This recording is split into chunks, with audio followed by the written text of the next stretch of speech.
Ini ang Digicast Negros X, ang top 10 nga mga balita sa Negros Island region. Ang amo ni kadulong sa inyo, kagyari nato nga mga top stories of the day. Today is June 10, 2026, Miyerkules nga adlaw. 15,000 ang apektado sa pagban sa US sa blue crab sa sa Pilipinas. Congressman Javi, Mayor Bading kag Congressman 30, mga ginapilian bilang manok sa pagkagobernador sa 2028. Pick up ginsaskuhan. May nakakita sa isa ka babae nga amo ang nagkurit sa salakyan. Bacolod LGU, nagapanindugan nga hindi pagkakso ng mga vendor sa North Capitol Road. Kag sa Good Vibes, Heritage Tour, kinatanyag sa Provincial Tourism Office. Kinatanan sa Digicast Negros X.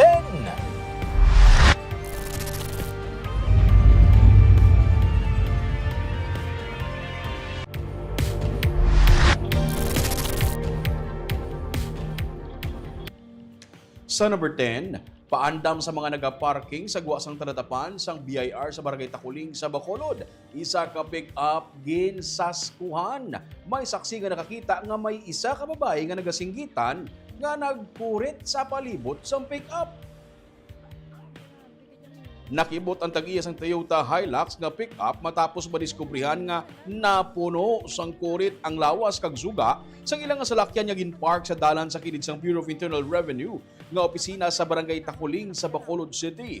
Ginsiling sang tag-iya nga si alias M nga taga Bago City. Wala pa sang 30 minutos nga ilagin parking ang salakyan agud magkadto sa opisina sang isa ka abogado. Sang sila ang nagbalik kag nakit-an ang madamo ng scratches sa palibot sa salakyan. Layo sa gate sang isa ka balay ang area kung diin ginpark ang pick-up suno sa car owner.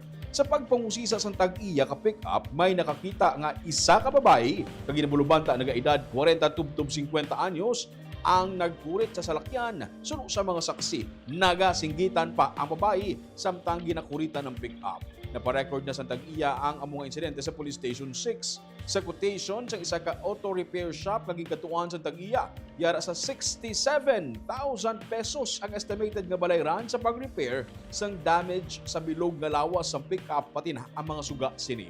Sa post ng tag-iya sa pick-up sa Facebook angot sa insidente, may isa man ka car owner nga nagsiling nga siya ang naka-eksperyensya man sa kasubong nga hitabo sa kapareho nga lugar. Suno kay alias San, isa pa lang kasemana ang iya brand new nga salakyan sang siya ang nagpark sa kapareho man nga lugar kag ginpuritan man sa 2024. Yara naman sa 12,000 pesos ang quotation sa iya agud makayo ang mga kuris.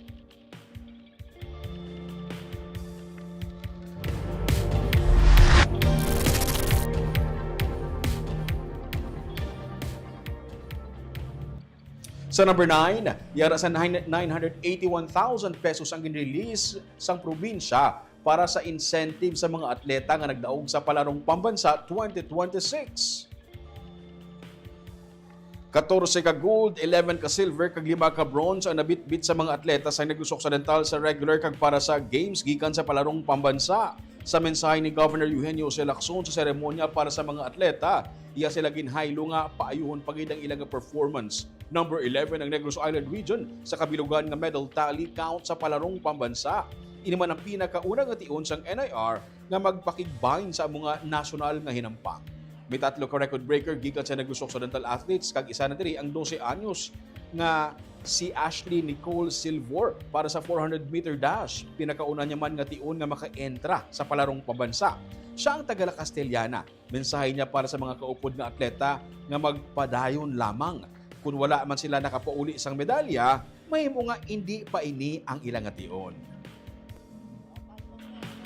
Is sa mga ibang athlete na don't lose hope ng pati lang nila because iba si hindi lang inyo time subukan magdaog ka mo niya and encourage them to continue working on their skills so that next year they can again represent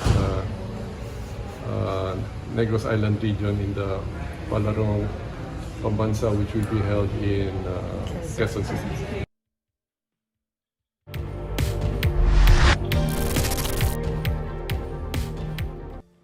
Sa number 8, Anay opisyal sang PhilHealth sa Western Visayas ang bago nga manager sang Basiwa. Bago nga tag-iya sang Prime Water nagpasalig nga i-modernize ang pagserbisyo sa Bacolod. Si Attorney Valerie Ann Juliero, nga anay Regional Vice President sang PhilHealth sa Western Visayas, amo na ang bago nga manager sa Bacolod City Water District. Inang ginanunsyo ni Bacolod Congressman Alde Benitez sa media matapos nga magsapol sa iyang Board of Directors kaupod si Juliero. Dugang pa ni Benitez nga nagpasalig ang bago nga tag-iya sang Prime Water nga natala na sila maghimo sang tikang para sa modernization sang water services sa syudad.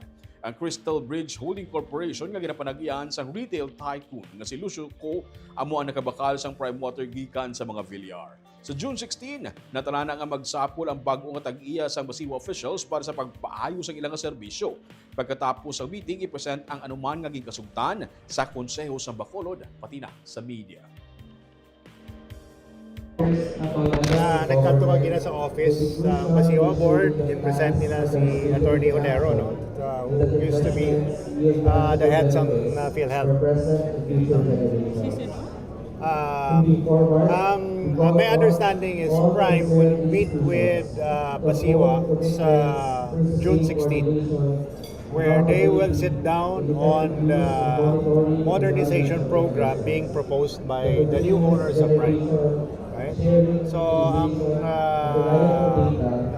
nastoryan kagina with Basiwa Board that Prime, the new owners of Prime, will present the modernization program sa aton water system, complete with all the data kung naano ka laba ang mga pipes na ginbutang, ano kadako, diin kinahanglan islan, ano ang mga improvements and equipment that is needed for us to have 24/7 high pressure, quality water. No? And isa sa mga na-discussion naman nga ang tanan mga kontador sa mga household may ara na siya data loggers nga maka-transmit sa data kung may tubig ka wala. So then it becomes more accurate to determine kung ang ato nga mga household may 24/7 or wala.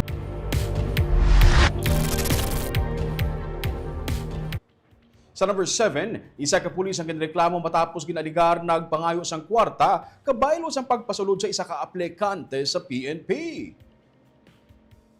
Ginreklamo sa Police Station 4 sang isa ka 30 anyos ka aplikante sa Bacolod City. Ang isa ka pulis nga nagpasalig sa iya nga makasulod siya sa recruitment sang Philippine National Police kabaylo sang kwarta. Sa impormasyon sa Bacolod City Police Office, isa ka babae nga pulis ang ginreklamo, isa ka non-commissioned officer. Ang pulis nga na-assign sa Police Regional Office, Negros Island Region. Sunod ka PRO NIR Director, Police Brigadier General Romano Cardinio, 10,000 pesos ang unang nga ginbayad sang aplikante sa pulis, kag nanukot pagit isang dugang nga 40,000 pesos. Posible man suno sa iya nga nagpasagot na lang ang aplikante nga magbayad bangod ini na ang last chance niya nga makasulod sa recruitment bangod sa iya nga edad.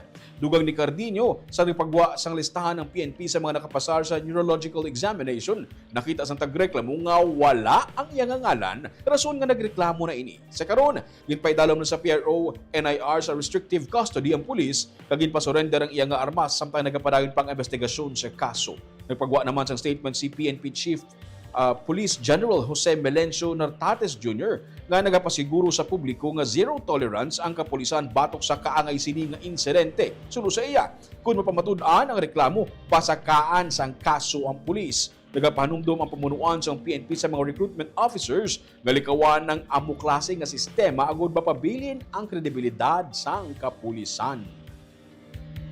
Dun sa ating recruitment service na mga pulis na nakabantay dyan, sana paitingin nyo pa yung pagbabantay natin sa mga ganitong insidente dahil para hindi masira ang ating kredibilidad sa pag-recruit. Kasi nga, we practice yung painless, hindi natin kilala kung sino yung aplikante natin.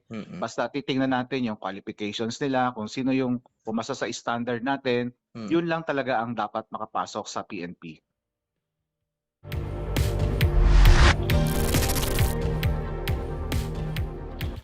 Sa number 6, pagpatay sa isa ka kabo sang asyenda nga isa man ka pastor, ginako sang NPA. Sa statement sang Romeo Nanta Command sang New People's Army South Central Negros Guerrilla Front, ilagin ako ang pagpatay sa kabo sang kampo nga isa man ka pastor kag miyembro sang lupon sa barangay sa sitio Mag-Anay 1, Barangay Biao sa Banwa sang Binalbagan, Lunes nga adlaw. Kinsiling ni Ka Jonesio Magbuelas ang tagapamaba sang Romeo Nanta Command, isa ka anay kafgu kag nangin intel sang 94th Infantry Battalion si Marlo Galan ukon alias Panoy. Suno kay Magbuelas, may kaangtanan si Galan sa operation sang Army sa Barangay Biao sa tung Enero 30, 2026 kundiin napatay ang duha nila ka mga kaupdanan, lakip na si Reynaldi Erecre ukon si Ka Amek nga ginakabing isa ka mataas nga leader sang NPA. Si Galan ang nagabantay sa mga nagapanghilamon sa campus ang siya ang gintiro kag nakaangkon sang 5 ka mga igo sang bala nga among ginhalinan sang iya kamatayon.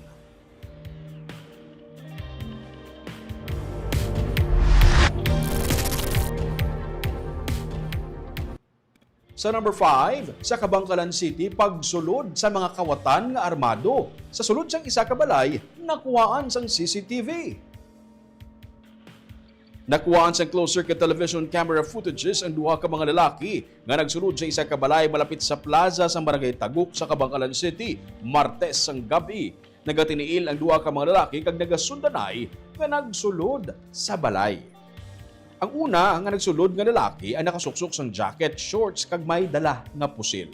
Samtang ikaduha nga lalaki, may mga tattoo sa tiil, nakasuksok sang long sleeves, shorts, may relo sa kamot, nakakalo kag may tabon nga panyo sa guya. Pila ka minutos nga nang ukay sa mga gamit sa sulod ang duha ka mga lalaki. Antes maghalin, makita nga ginkakasang isa sa mga suspect ang cellphone nga naka-charge kag bit-bit ini. Sa karon, wala pa makabaton sang report ng Kabangkalan PNP angot sa insidente apang sila nagaking-angot na sa barangay agud mausisa ang ini nga insidente.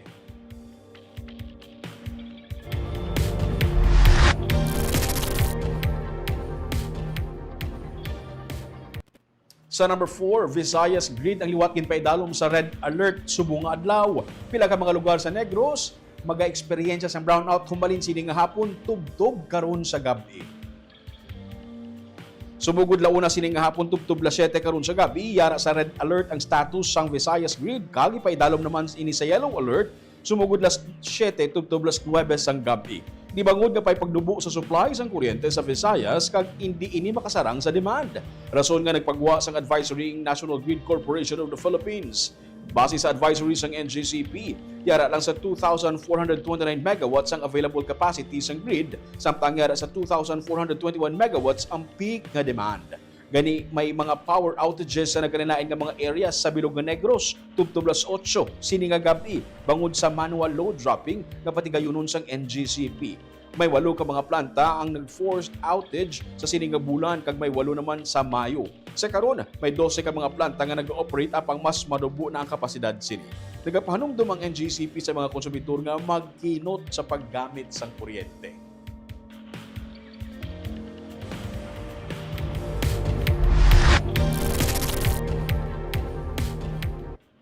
Sa number 3, Bacolod LGU nagapanindugan nga hindi nila pagkakso ng mga vendors sa North Capitol Road.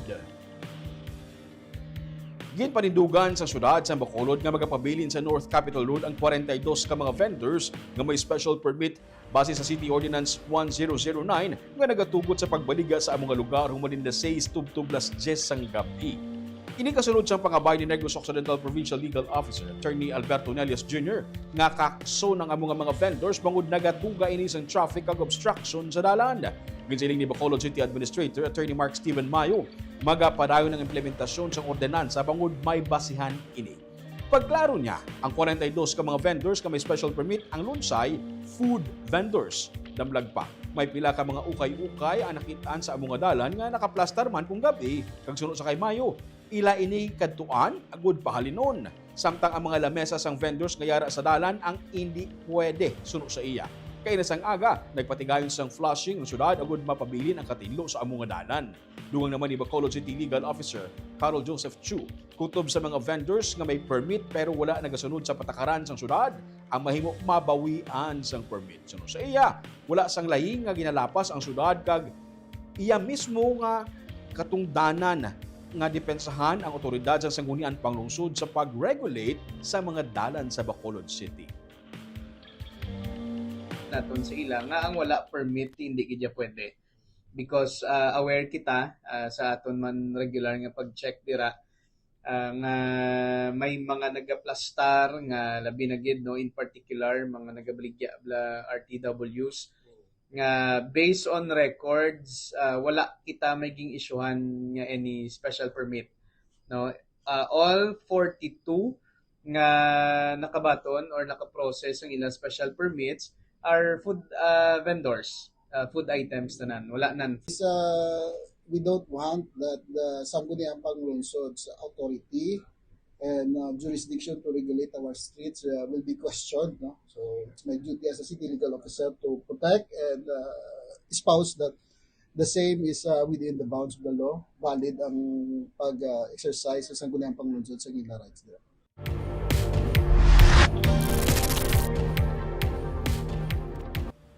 Sa number 2, Sanday 3rd District Representative Javi Benitez, 2nd District Representative Alfredo Marañon III, kag Cadiz City Mayor Salvador Bading Escalante ang sakaron ginapilian nga mangin manok sa pagkagobernador sa coalition sang Love Negros kag sang United Negros Alliance para sa 2028 elections.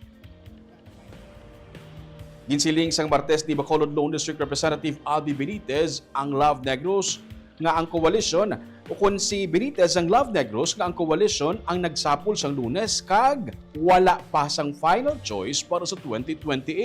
Sa interview kay Marañon nga chairman sang UNEGA sini nga Miyerkules, iya ginsiling nga sila ang nagahilisugot nga maga-field sila sang one common candidate para sa pagkagobernador sa 2028. Sa iya nga bahin suno kay Marañon kay isa man sa na-float ang iya nga ngalan, lantawon niya pa kag pangamuyuan. Sa statement naman nga ginpagwa ni Congressman Javi Benitez, iya ginsiling nga humbled siya sa pagpagwa sang iya nga ngalan, pero siya nakatutok sa karon sa iya nga trabaho. Siya ang ginbutang sang pumuluyo sang 3rd District sa among nga posisyon kag suno sa iya wala pa nahuman ang iya trabaho. Ang desisyon sa grupo suno sa kay Marañon ang ginapaabot early 2028. Wala pa matalakay ang para sa vice gubernatorial post.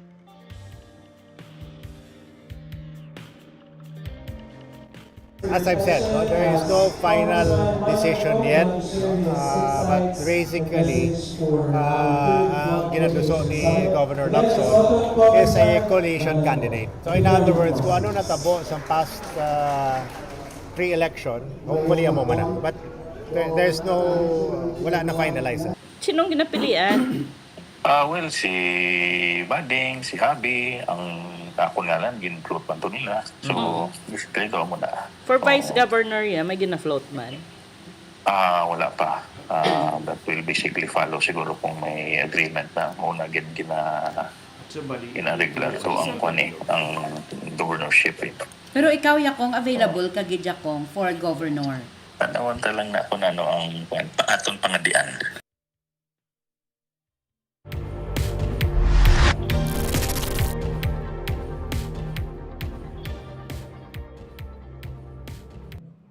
Kag sa numero 1 sa mga balita subong adlaw. Ginalantaw nga may kapin sa 10,000 ka mga mangingisda, 5,000 ka mga crab pickers ang mangin apektado ang panangabuhian karon nga ginban sang US ang blue crabs gikan sa Pilipinas. Inisunod sa kay EB Magalona Mayor Alfonso Gamboa o kung anay Mayor EB Magalona Mayor Alfonso Gamboa nga engagement sa negosyo nga pag-export sa blue crabs. Mga 6 to 7 billion pesos ang inalantaw nga madula sa kada tuig suno sa iya. Gisiling ni Negros Occidental Governor Eugenio C. Lacson nga may pagsapol na upod sa Bureau of Fisheries and Aquatic Resources kag may palaabuton pagid nga pagsinapol upod ng stakeholders para matalakay ang mga tikang para matigayon man balik ang US market. Ang Pilipinas suno sa US National Oceanic and Atmospheric Administration ang mayara sang negative comparability finding sa idalom sang Marine Mammal Protection Act. Rason nga ginadubilian ang blue crabs sini sa US market effective June 11. Suno sa ahensya, napaslawan ang Pilipinas sa paghatag sa nagakaigo nga ebidensya nga ang local fisheries nagapatuman sang marine mammal protection measures kaangay sa gina-require sa idalom sang US regulations. Suno kay Gamboa, 90% sang Philippine production sa blue crab industry ang market Estados Unidos. May alternative market kaangay sang China kag Europe. pero hindi ini makakuha sang demand kasubong sang iya sang Estados Unidos. Kag sa bilog nga production sang blue crab sa pungsod, katunga sini gikan sa Negros kag Panay. Naapil na sadto pa sang pungsod ang among desisyon sang Estados Unidos pero wala sa gihapon kapasar ang Pilipinas. Ang iban nga Asian countries sunod kay Gamboa kaangay sang India, Sri Lanka, Indonesia kag Vietnam ang nangin compliant na ya. How big a market is going to be lost? That's 90% of the Philippine production. Which is, if you put it in pesos annually, how much would that be? And then, siguro mga 6 to 7 billion. A year will be lost ng market. Yes. Predominantly, Negros, Panay, in the Visayan Sea, yan. Only. You know, it's Bicol, Panay, Negros, Cebu, part of Eastern Visayas. Yun lang. A little in Northern Mindanao. And it takes effect tomorrow, no? We were already denied as early as when was that? September 2025. We appealed in January 2026, and then we still failed. In other words, BIFAR did not do their job. Mga stakeholders man ang nagsulat sa provincial government asking for assistance. So we will sit down with them, make our proposals, and for them to tell us, no, or to tell us if they agree with our proposal.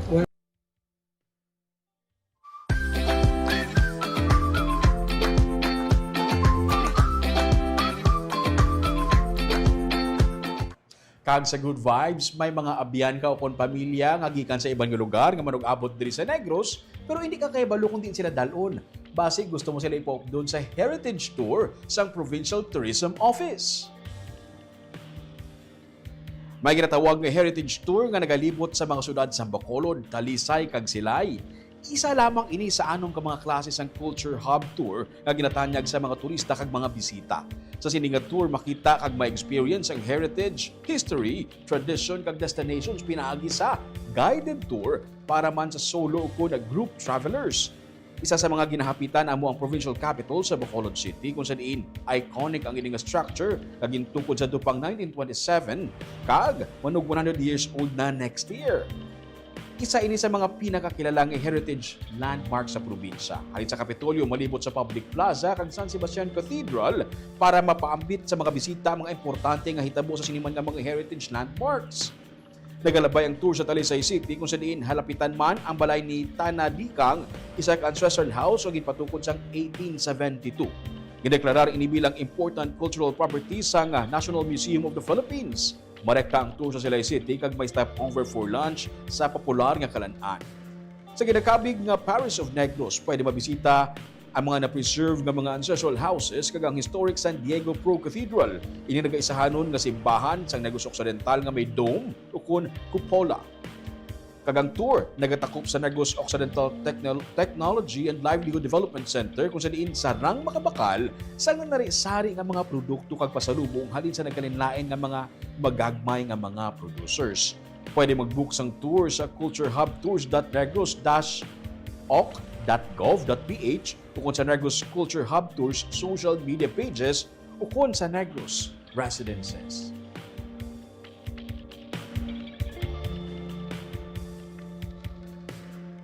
Check ta na attendance sa mga nagalantaw live sa buong hapon. Si Ma'am Jocelyn Luquero, mayang hapon Digicast team watching live from Hong Kong. Si Mr. Brian Poichat, mayang hapon sa Ruming, mayang hapon si Mr. Brian. Si Chona Evangelista Caredo, mayang hapon Digicast Negros watching from Singapore. Si Mating Gears, good afternoon Digicast Negros. Si ITZC Lika, pa-shout out. Sige, shout out sa imo ITZC Lika. Si Hensley Cecil Alguna Mumbai, good afternoon Digicast Negros NIR sa Ruming. Si Junard Rosales, mayang hapon Digicast Negros, pa-shoutout din sa amon sa Hacienda Mayo, Barangay Sicaba sa Cadiz City. Mayang hapon nila sa mga taga-Barangay Sicaba sa Cadiz City. Kag si Nelson Inocencio, mayang hapon Sir Ruming, mayang hapon manda sa inyo, sir. Kagamuyan tong top 10 nga mga balita sa Negros Island Region subong nga adlaw. Tugtog sa buwas. Ako si Romeo Subaldo. Mayong hapon.